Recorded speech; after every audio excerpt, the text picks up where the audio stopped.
स्वयं गृह मंत्री जी उसमें उपस्थित रहे।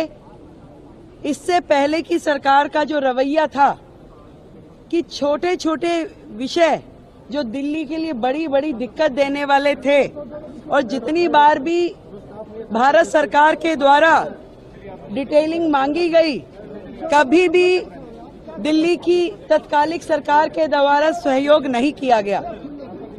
आज चाहे ट्रैफिक के वो पॉइंट जिन कारण से सड़कों पे ट्रैफिक रहता है, जल भराव होता है, कहां कहां पे किन किन चीजों को ठीक करने की आवश्यकता है, उसकी डिटेल डिस्कशन।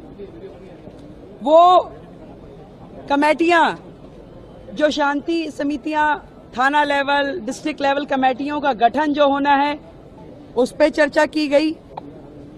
जो प्रोसिक्यूशन और कलेक्टर ऑफिस की कानून व्यवस्था में भूमिका होती है, उस पर चर्चाएं हुई।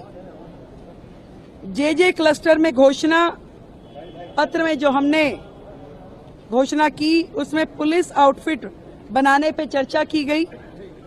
महिला सुरक्षा की दृष्टि से दिल्ली में उस पर भी प्राथमिक चर्चा हुई और जल्द ही इस पे डिटेल्ड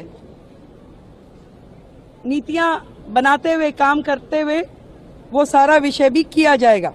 सीसीटीवी कोऑर्डिनेशन, उस विषय पे चर्चा हुई।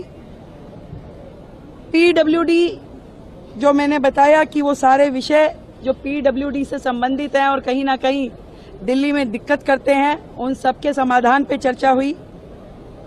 और राष्ट्रीय सुरक्षा और अंतर्राष्ट्रीय गैंग जिस प्रकार से दिल्ली की सुरक्षा व्यवस्था को के लिए दिक्कत है, उन सारे विषयों पे भी बहुत ही डिटेल्ड चर्चा हुई। मैं इतना कह सकती हूं कि एक डबल इंजन की सरकार जिस तरीके से काम कर रही है बाकी राज्यों में भी, अब से दिल्ली में भी डबल इंजन की सरकार का एक अलग चेहरा नजर आएगा जनता को। और वो सारे विषय जो समन्वय के साथ में दिल्ली में समाधान होना चाहिए, उन विषयों का समाधान होगा और 100% सुरक्षा दिल्ली वासियों को दी जाएगी। इस तरह की समन्वय बैठक लगभग मासिक बैठक के रूप में, मंथली रिव्यू बैठक ये रहेगी और हर प्रकार से, चाहे वो ट्रैफिक ईज प्रोग्राम हो, चाहे जल भराव के बिंदु हो या प्रोसिक्यूशन इत्यादि के मामले हैं, इन सारे विषयों पे दिल्ली सरकार केंद्र सरकार के साथ में मोदी जी के नेतृत्व में, आदरणीय गृह मंत्री जी के नेतृत्व में काम करेगी और दिल्ली को बेहतर व्यवस्थाएं देंगी।